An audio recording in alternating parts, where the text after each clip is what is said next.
നമസ്കാരം മാന്യ പ്രേക്ഷകരെ, വലിയ സ്നേഹ നമസ്കാരം. ആദ്യം തന്നെ ഒരു വലിയ അഭ്യർത്ഥനയുണ്ട്. കാരണം നമ്മുടെ ചാനൽ വലിയ ഒരുപാട് നിയമപ്രശ്നങ്ങളിലൂടെയാണ് കടന്നുപോയിക്കൊണ്ടിരിക്കുന്നത്. കാരണം നമുക്ക് എല്ലാവർക്കും അറിയാം, മാന്യ പ്രേക്ഷകർക്ക് എല്ലാവർക്കും അറിയാം, നമ്മൾ വെട്ടിത്തുറന്ന് പച്ചയായ നഗ്ന സത്യങ്ങൾ അതേ രീതിയിൽ തന്നെ പ്രേക്ഷകർക്ക് മുൻപിലേക്ക് എത്തിക്കുന്ന, അതേ തീവ്രമായ രീതിയിൽ തന്നെ എത്തിക്കുന്ന ഒരു ചാനൽ തന്നെയാണ്. അതിൽ വെട്ടിക്കുറച്ചിലുകളോ അല്ലെങ്കിൽ വെട്ടിക്കൂട്ടലുകളോ ഒന്നുമില്ല, സെൻസറിംഗ് ഒന്നുമില്ല എന്ന് പ്രേക്ഷകർക്ക് അറിയാം. അതുകൊണ്ട് ഒരുപാട് നൂലാമാലകളിലൂടെ നമ്മളെ കുരുക്കിക്കൊണ്ട് സർക്കാർ സംവിധാനം, പോലീസ് എന്ന് പറയുന്ന സംവിധാനത്തേക്ക് ഉപയോഗിച്ചുകൊണ്ടും ഇവിടുത്തെ ഭരണകൂട ഭീകരത കൃത്യമായിട്ടും നേരിട്ടുകൊണ്ട് തന്നെയാണ് നമ്മൾ മുന്നോട്ട് പോയിക്കൊണ്ടിരിക്കുന്നത്. അത് തരണം ചെയ്യാൻ മാന്യ പ്രേക്ഷകരുടെ സകലവിധ പിന്തുണയും ആവശ്യമാണ്. അതുകൊണ്ട് തന്നെ എല്ലാ വീഡിയോയുടെ ആദ്യ കമന്റും മാന്യ പ്രേക്ഷകർ ഒന്ന് വായിക്കണമെന്ന്, എന്നിട്ട് നിങ്ങളാൽ കഴിയുന്ന രീതിയിലുള്ള മാക്സിമം സപ്പോർട്ടുകൾ തരണമെന്ന് വിനീതമായി അഭ്യർത്ഥിക്കുകയാണ്.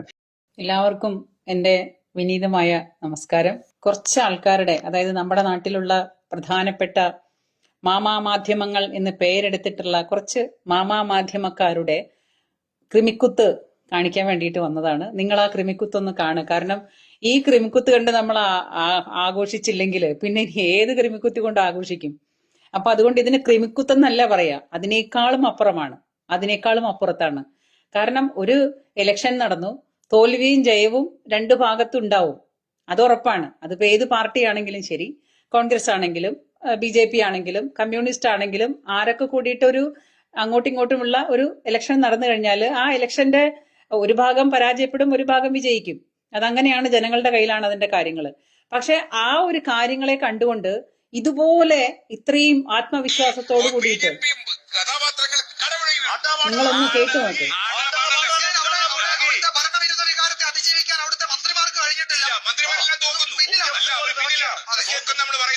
മുഖ്യമന്ത്രി പോലും ചിത്രമാണ് അവിടെ. കൊടുങ്കാറ്റടിക്കുന്നു, കൊടുങ്കാറ്റൂതിയ സംസ്ഥാനമായി ഹരിയാന മാറുന്നു. 65 മണ്ഡലങ്ങളിൽ ഇപ്പോൾ കോൺഗ്രസിൽ ഇരിക്കുന്നു. BJP മുഖ്യമന്ത്രിയെല്ലാം വിറയോട് വര. ഹാഷ്മിയുടെ വിറയാണ് സഹിക്കാൻ പറ്റാത്ത വിറ.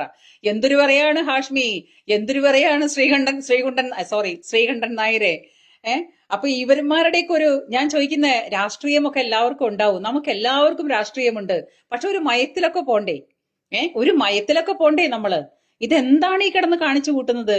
അപ്പോ ഒരു വിഭാഗം, ഒരു പാർട്ടിയോട് മാത്രം ഇവർക്ക് എന്തുകൊണ്ടാണ് ഇത്രയും വൈരാഗ്യപരമായ ഒരു നോക്കിക്കാണല്? എനിക്കതാ മനസ്സിലാവാത്തത്.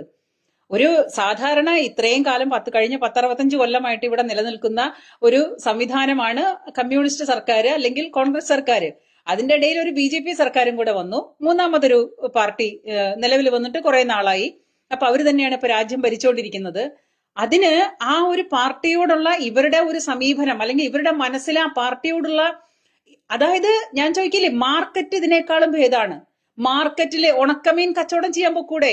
എന്റെ പൊന്ന് ശ്രീകണ്ഠൻ നായരെ, ഈ ശ്രീകണ്ഠൻ നായർക്കും ഈ പറയുന്ന ഹാഷ്മിക്കും അതിന്റെ കൂടെ നിൽക്കുന്ന ആ ഒരു വാലാട്ടിക്കും ഇതിനൊക്കെ കൂടിയിട്ട് വല്ല ഉണക്കമീന് വിൽക്കാൻ പൊക്കൂടെ? ഇവർക്കൊക്കെ ഇതിനേക്കാളും നല്ലത് ചേരുന്ന പണി അതാണ്, ഉണക്കമീൻ കച്ചവടം. ഈ മാർക്കറ്റിൽ കൊണ്ടുപോയിട്ട് വഴിക്കച്ചവടം നടത്തില്ലേ? ഷോപ്പൊന്നുമില്ല, അതിനൊക്കെ ഇതിനേക്കാളും യോഗ്യതയുണ്ട്. അതായത് ഒരു മീൻചന്ത മാർക്കറ്റിൽ പോയിട്ട് അതിൽ ഉണക്കമീൻ കച്ചവടം ചെയ്യാണ് ഇവർക്കൊക്കെ ഇതിനേക്കാളും നല്ലത്. എന്തൊരു ബോറാണ് ഇവരൊക്കെ കിടന്ന് പറഞ്ഞു കൂട്ടുന്നത്. ഒരു ജയപരാജയങ്ങളൊക്കെ സാധാരണ ഏത് ഭാഗത്തും പതിവാണ്. ഒരു ഇലക്ഷൻ വന്നു കഴിഞ്ഞാൽ അതിൽ ഏതെങ്കിലും ഒരു പാർട്ടി ജയിക്കും, ഒരു പാർട്ടി തോൽക്കും. അത് ഏതൊരു മത്സരത്തിനും അങ്ങനെയാണ്. എല്ലാ മത്സരങ്ങൾക്കും അതിൻ്റെതായ ഒരു രീതിയുണ്ട്. ഒരാള് മത്സരിച്ചു കഴിഞ്ഞാൽ അപ്പുറത്ത് ഒരാൾ തോറ്റാലേ ഒരാൾ വിജയിക്കുന്നുള്ളൂ. അതൊരു സാധാരണ ഒരു സംഭവമാണ് ഏതൊരു മത്സരത്തിന്റെയും. ആ മത്സരത്തിന് BJP തോറ്റു എന്ന് പറയുമ്പോൾ ഇവർക്ക് കിട്ടുന്ന ഒരു ആനന്ദം, ഇവർക്ക് കിട്ടുന്ന ഒരു ഉന്മാദം, അതിന് ഉന്മാദം എന്നാ പറയാ. അതായത് ഒരു അളവ് കഴിഞ്ഞിട്ട് ഇവരുടെ ആ ഒരു എന്താ പറയാ, അടക്കാൻ പറ്റാത്ത ഒരു തള്ളിക്കയറ്റം ഉണ്ടല്ലോ, അവർക്ക് മനസ്സിലടക്കി പിടിക്കാൻ പറ്റാതെ വരുന്ന തള്ളിക്കയറ്റം. ഹാഷ്മി പറയുന്ന അവിടുത്തെ മുഖ്യമന്ത്രി പോലെ വിറയോട് വര. എന്തോന്ന് വിറയാണിത്? അത് കഴിഞ്ഞിട്ട് പറയുന്നു 5 ലഡ്ഡു ഒരുമിച്ച് ഒരാൾ കഴിക്കുന്നു. 5 ലഡ്ഡു അല്ല, 6 ലഡ്ഡു കഴിക്കുന്നു. അതാ അടുത്തത്.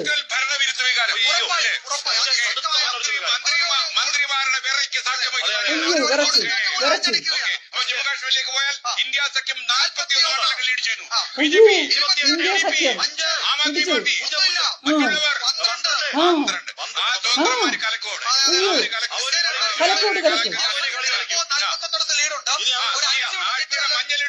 മഞ്ഞളിടു അവിടെ AC ആസ്ഥാനത്തേക്ക് ലോഡ് കണക്കിന് മഞ്ഞളെടുക്കൽ 4-5 പറക്കി തിന്നുന്നു ആൾക്കാർ.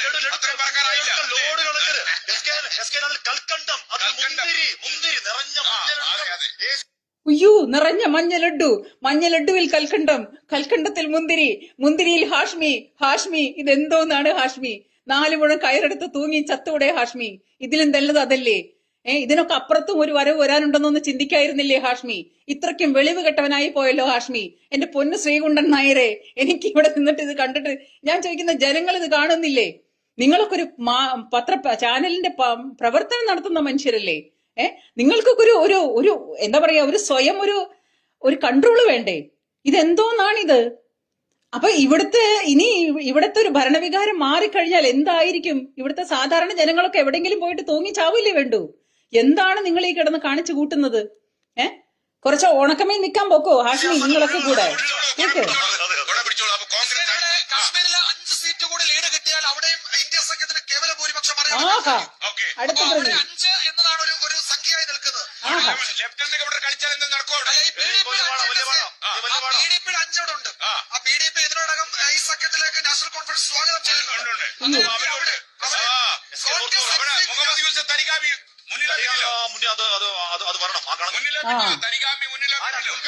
മുഹമ്മദ് യൂസുഫ് തരിഗാബി അത് മുന്നിൽ വരണം. മുഹമ്മദ് യൂസുഫ് തരിഗാബി അത് മുന്നിൽ വരണം.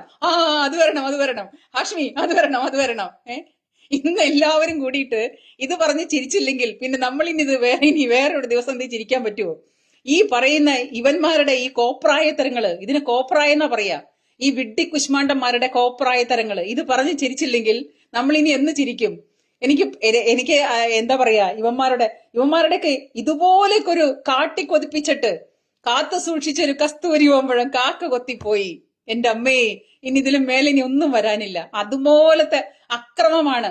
അതായത് എന്താ പറയാ, ഞാൻ 8ന്റെ പണിയല്ല 16ന്റെ പണിയാണ് പടച്ച തമ്പുരാൻ എടുത്തു വെച്ചിരിക്കുന്നത്. കൊടുത്തതാണ് ശരിക്കും.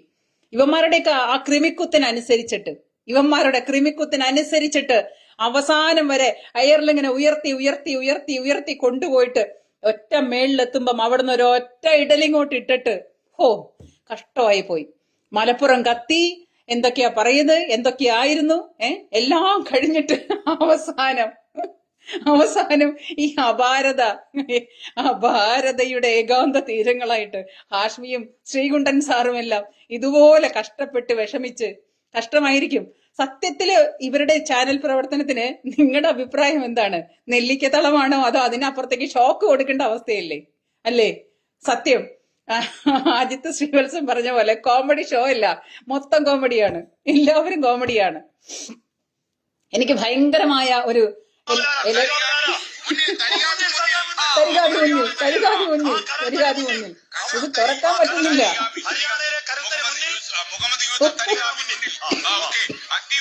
ദൈവമേ, രോമാഞ്ചം, രാഹുൽ ഗാന്ധിക്ക് ചിരി. എന്റെ അമ്മേ,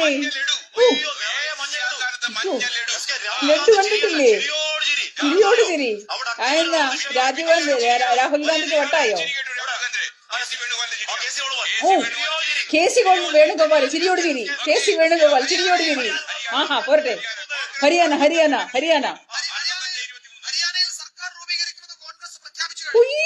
ഹരിയാനയിൽ സർക്കാർ രൂപീകരിച്ചു കോൺഗ്രസ്. എന്റെ അമ്മേ, നിക്ക്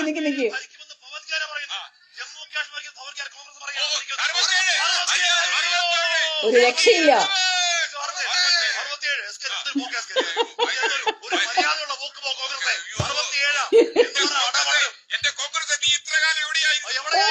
എന്റെ അമ്മേ, രോമാഞ്ചം. എല്ലാവർക്കും വന്നില്ലേ രോമാഞ്ചം? എന്റെ കോൺഗ്രസ് നീ എത്ര കാലം എവിടെയായിരുന്നു? എന്റെ അമ്മേ, ശ്രീകുണ്ടൻ നായരുടെ നഷ്ടപ്പെട്ട ഏതൊരു കാമുകി തിരിച്ചു വന്ന അവസ്ഥയുണ്ട്. ഈ കണ്ട കാലം കോൺഗ്രസ്, ഈ കണ്ട കാലം നീ എവിടെയായിരുന്നു? അടുത്തത്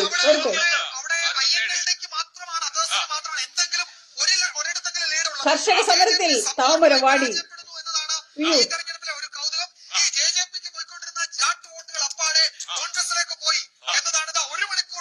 അഗ്നിവേറിൽ യുവതിയുടെ താക്കീത്. കർഷക സമരത്തിൽ താമരവാടി. ഗുസ്തി മത്സരത്തിൽ ഏകപക്ഷീയമാണ്. അവിടെ കോൺഗ്രസ് ഏകപക്ഷീയമാണ്. എന്റെ അമ്മേ, ഓ മൈ ഗോഡ്, എനിക്ക് അറ്റാക്ക് വരുന്നു കേട്ടിട്ട്. അയ്യോ ദൈവമേ, ഹാഷ്മി ഒന്ന് സഹായിക്കേ. ഹാഷ്മി പ്ലീസ്, ഹാഷ്മി പ്ലീസ് താമരയെ ഒന്ന് സഹായിക്ക്. ഹാഷ്മി, നിനക്ക് പുണ്യം കിട്ടും, താമരയെ ഒന്ന് സഹായിക്ക്. അവസാനം എനിക്ക് വരുന്നൊരു സോങ്, ഞാൻ ആ സോങ് ഇവിടെ പാടുന്നില്ല, കാരണം അത് എല്ലാവരുടെ മുമ്പിലും പാടാൻ കൊള്ളൂല, അതുകൊണ്ടാണ്. ഇപ്പൊ എന്തായി? കാത്തു സൂക്ഷിച്ചൊരു കസ്തൂരി മമ്പഴം കാക്ക കൊത്തി പോയി, അയ്യോ കാക്കച്ചി കൊത്തി പോയി. നട്ടു നനച്ചൊരു മോഹത്തിൻ പൂച്ചെടി മുട്ടനടർത്തി തിന്നേ, അയ്യോ മുട്ടനടർത്തി തിന്നേ. ഇതുപോലൊരു സന്തോഷമുള്ളൊരു ദിവസം ഉണ്ടായിട്ടില്ല. ഈ ദിവസങ്ങളിൽ നിങ്ങളും കൂടെ എനിക്ക് പങ്കുവെക്കണം തോന്നി, അതുകൊണ്ടാണ് ഞാൻ ഇതൊന്ന് കാണിച്ചത്. ഇത് കാണിക്കാതിരിക്കാൻ നിവൃത്തിയില്ല. ഞാൻ ഇതിലൊരു രാഷ്ട്രീയ പാർട്ടിയുടെ ഒരു ഭാഗം പിടിച്ച് പറഞ്ഞതല്ല. ഏതൊരു രാഷ്ട്രീയ പാർട്ടി ആണെങ്കിലും ഒരു മിനിമം മര്യാദ കീപ്പ് ചെയ്യാം ആർക്കായാലും. കാരണം മാധ്യമങ്ങൾ എന്നും മാധ്യമങ്ങളാവണം. അവരുടെ പേര് മാധ്യമങ്ങൾ എന്നാണ്.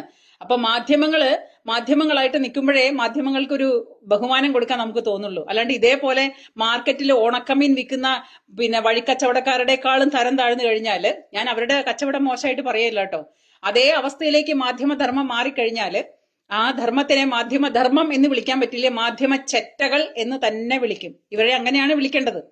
ഒരു പാർട്ടി ജയിക്കുകയോ ജയിക്കാതിരിക്കുകയോ, കാരണം കഴിഞ്ഞ കുറെ കാലങ്ങളായിട്ട് പലതരത്തിലുള്ള പാർട്ടികൾ മത്സരിക്കുന്നു, പാർട്ടികൾ വിജയിക്കുന്നു. അതിലേതെങ്കിലും ഒരു പാർട്ടി, 3 പാർട്ടിയോ 4 പാർട്ടിയോ നമ്മൾ മത്സരത്തിന് നിന്നാൽ ഏതെങ്കിലും ഒരു പാർട്ടി വിജയിക്കുള്ളൂ. അത് സർവ്വസാധാരണമാണ്.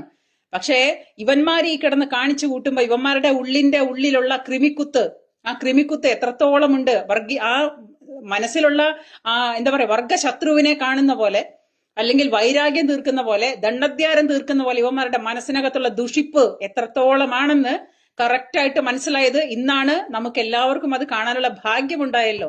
എന്തായാലും കോരിത്തരിച്ച ദിവസമാണ് ഇന്ന്. എല്ലാവർക്കും സന്തോഷം ഉണ്ടായ ഒരു ദിവസമാണ്. ഞാൻ വേറെ രാഷ്ട്രീയ പാർട്ടിയുടെ ആഘോഷത്തിനല്ല കേട്ടോ ഞാൻ പറയുന്നത്. കാരണം വിജയാപജയങ്ങൾ എല്ലാവർക്കും പതിവാണ്. അതിലിങ്ങനെ മതിമറക്കുന്ന അവരവരുടെ ഉള്ളിലുള്ള രാഷ്ട്രീയം ഇങ്ങനെ തള്ളി പുറത്തേക്ക് വന്നിട്ട് ആ കാണിച്ചു കൂട്ടിയ കോപ്രായത്തരങ്ങൾ നിങ്ങളെയും കൂടെ ഒന്ന് കാണിക്കണം തോന്നി. അതുകൊണ്ടാണ് ഞാൻ ഇങ്ങനൊരു പെട്ടെന്നൊരു ലൈവ് ഇട്ടത്. എന്തായാലും ഇപ്പൊ ഓൺലൈനിൽ വരുന്ന എല്ലാവർക്കും, അല്ലാത്ത എന്റെ സുഹൃത്തുക്കൾക്കും എല്ലാവർക്കും ഒരുപാട് നന്ദി, സന്തോഷം. ജയ് ഹിന്ദ്.